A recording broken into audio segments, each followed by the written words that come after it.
आश्वासन बहुत अलग अलग प्रकार के होते हैं, किसी के लिए पूरे होते हैं, किसी के लिए पूरे नहीं होते। अभी डीडीसी वालों के लिए क्या है, आश्वासन ऐसा है हर एक के लिए होंगे, हर एक की समस्या का समाधान होगा, 1 बाय 1 होगा।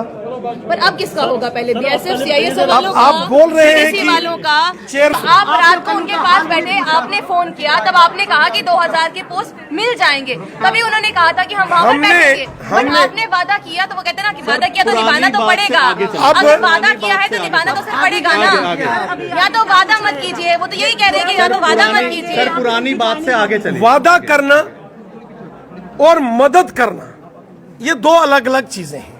आपने क्या कहा था? हमने मदद हमने जब बीएसएफ के ये सभी नौजवान जब मेरे पास आए तो मैंने आप सबके सामने, आप में से बहुत सारे सहयोगी साथियों ने उस मूवमेंट को लाइव टेलीकास्ट किया था। मैंने उनको ये कहा, सबसे पहले मैंने डीजी बीएसएफ को पत्र लिखा, उनसे समय मांगा, उन्होंने मेरे को मिलने का टाइम दिया। और union home secretary Shri Ajay Bhalla ji, मैंने उनसे टाइम मांगा, उन्होंने समय दिया। मैं दिल्ली गया, मैंने डीजी बीएसएफ और यूनियन होम सेक्रेटरी उनसे बातचीत करके तो इस मामले का समाधान करने की कोशिश की। मैंने इनकी मदद की। मेरा काम है प्रयास करना, मदद करना। मैंने प्रयास किया।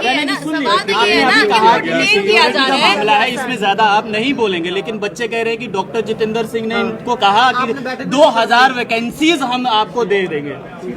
देखिए, डॉक्टर जितेंद्र सिंह जी हो या बाकी के जितने सहयोगी साथी हों, हम चाहते हैं हमारे बच्चों की नौकरियां लगे। हमें खुशी होगी अगर हमारे बच्चे लगेंगे, तो हम क्यों नहीं कोशिश करेंगे कि हमारे बच्चे बीएसएफ, सीआईएसएफ, आईटीबीपी, एसएसबी, हमारे बच्चे जम्मू कश्मीर पुलिस में भर्ती हों। हम तो चाहेंगे, इसलिए हम कोशिश करवाएंगे, साथ में डिटेन भी करवाएंगे, क्योंकि कहा ये जा रहा है कि कोई ऊपर वाला है जो दबाव बना रहा है बच्चों को डिटेन करवाने के लिए, कोई ऊपर वाला है जो लेके जा रहा है। हमारे बच्चे हैं, इनकी चिंता हम नहीं करेंगे, कौन करेगा? ई बिडिंग की पॉलिसी कॉन्स्टिट्यूशनल तरीके से पॉलिसी बना के उसको यहाँ लॉन्च किया गया है।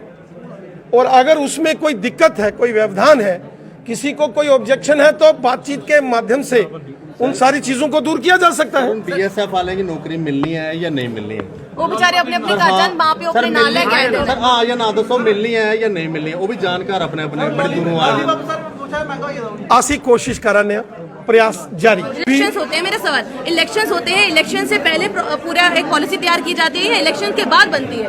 जो चूंकि पहली बार चुनाव हुए हैं, पहली बार डीडीसी के चुनाव हुए हैं, इसलिए वारंट ऑफ प्रोसीजर वो पूरे तरीके से तैयार किया जा रहा है। जब पहला वारंट ऑफ प्रोसीजर जो प्रोटोकॉल पोजीशंस है इलेक्टेड मेंबर्स की वो आया, मैंने भी उस पर ऑब्जेक्शन रेज किया। मैंने स्वयं माननीय उपराज्यपाल महोदय जी से बात किया, वो उस समय दिल्ली में थे, और उनके आने पर मैंने स्वयं भी उनसे मुलाकात की। और जो जिला परिषद के डीडीसी के चुने हुए जो चेयरमैन, वाइस चेयरमैन और मेंबर्स का एक डेलीगेशन ऑनरेबल एलजी साहब से भी मिला है, और उनके समकक्ष उन्होंने अपना सारी जो विषय था कंसर्न रखा है।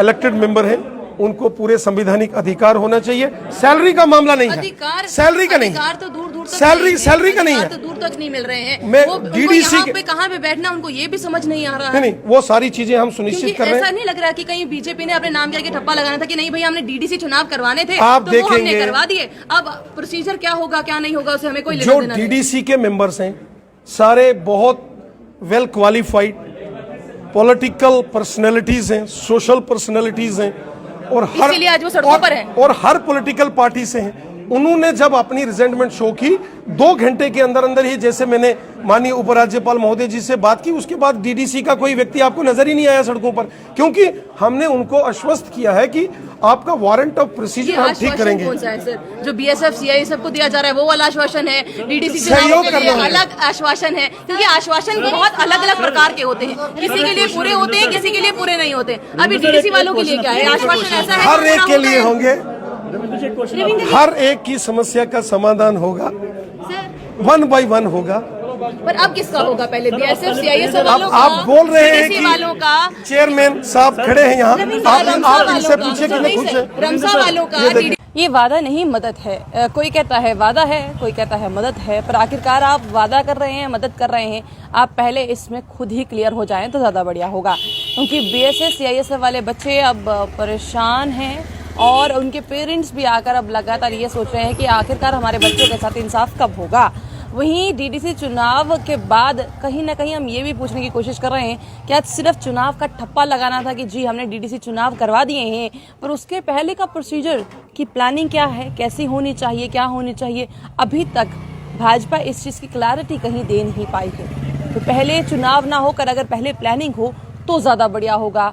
वहीं वाइन ट्रेडर्स वाले का सवाल भी हमने पूछने की कोशिश ज़रूर की, क्योंकि अब आने वाले समय में उनके साथ जो है वो कहीं ना कहीं एक सवाल है कि उनके साथ सिर्फ वो उनका परिवार नहीं बल्कि उनके साथ जो काम करने वाले लोग वो भी जुड़े हैं।